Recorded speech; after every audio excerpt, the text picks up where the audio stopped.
Students, the first chapter of Indian history of class 10 is the First War of Independence 1857. Only the causes and consequences are to be read from this chapter. Before I begin, let me tell you that the points have been bracketed for your benefit. The Revolt of 1857 is widely regarded as the beginning of the country's struggle for independence. British historians just call this great uprising as a sepoy mutiny. But Indian historians feel that we should not underestimate this great uprising and call it as the first war of national independence. Indeed, it was Pandit Jawaharlal Nehru who, in his famous book Discovery of India, had called it as the first war of national independence for the first time. Apart from the four groups of causes, that is the economic causes, political causes, socio-religious causes, and economic causes, there is one more cause which is very important, and that is the immediate cause of the revolt of 1857. The immediate cause of the First War of Independence was the introduction of the Enfield rifle, according to which the cartridges of this rifle had to be loaded by the soldiers before biting off with their teeth, and it was a rumor spread that these cartridges were greased with the fats of the cows and pigs, and so both Hindus and Muslim soldiers refused to use these cartridges. The uprising first began in Barrackpore in Bengal.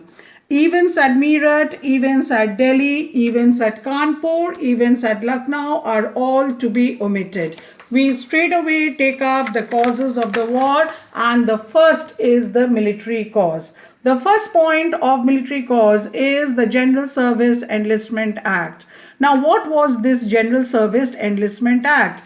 In 1856, the General Service Enlistment was passed, according to which the Indian soldiers could be sent overseas to fight for the British in an enemy country. But this was considered as a taboo for the Brahmins, and thus it was felt that the General Service Enlistment Act disregarded and disrespected the feelings of the Indian soldiers.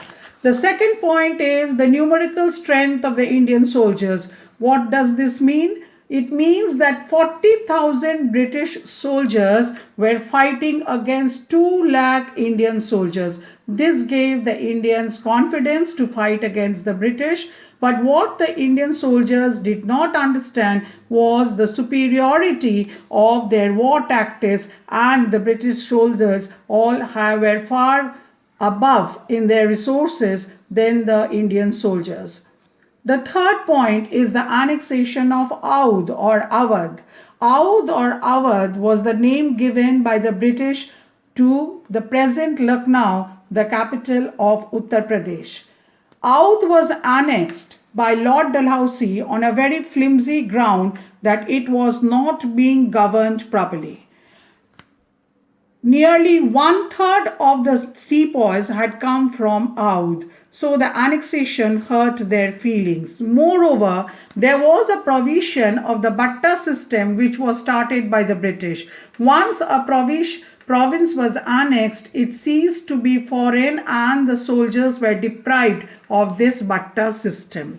The next point is the unjust treatment or the policy of discrimination between the British soldiers and the Indian soldiers. For example, the British soldiers were paid 8 times more salary than an Indian soldier.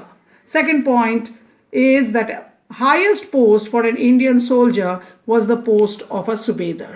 Last but not the least, the loss of British prestige in Afghan war, that is, the Indians thought that the British were invincible, but when they were defeated in the first Afghan war, Indian soldiers thought that the British could also be defeated. This gave them the courage.